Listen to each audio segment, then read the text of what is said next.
Magandang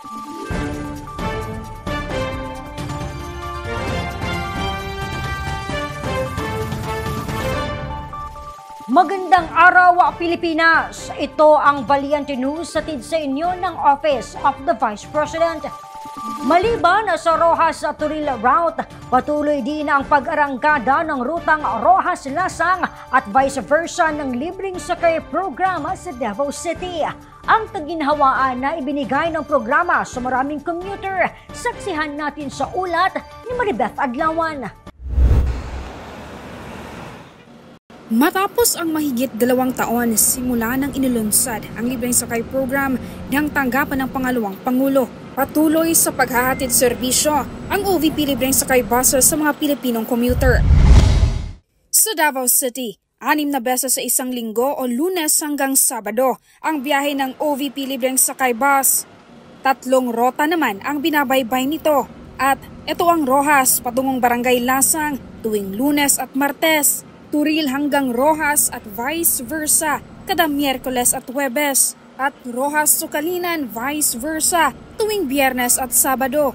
Alas 5 naman ng madaling araw ang unang biyahe ng bus at babalik ito pagdating ng alas 5 ng hapon hanggang alas 9 ng gabi.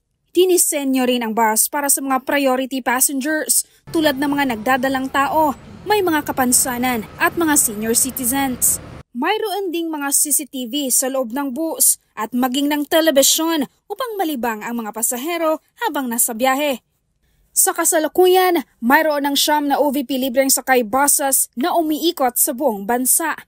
4 sa Metro Manila, 2 sa Naik Cavite, 1 sa Cebu, Bacolod at Davao. Ganito po ang itsura sa loob ng OVP libreng sakay bus. PW-friendly at laging sinisuguro na ligtas at komportable ang bawat biyahe ng mga Filipino commuters. Base sa datos, mahigit 100,000 pasahero na ang naserbisyuhan ng libreng sakay program sa Davao City noong nakaraang taon. Aasahan naman ang patuloy na pagtaas ng bilang nito ngayong taon. Ako si Maribeth Adlawan, lahat para sa Diyos, bayan at pamilyang Pilipino. Valiente News.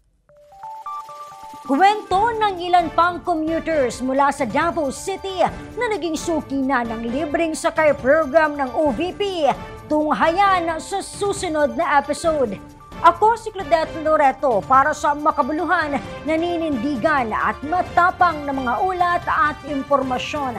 Maraming salamat.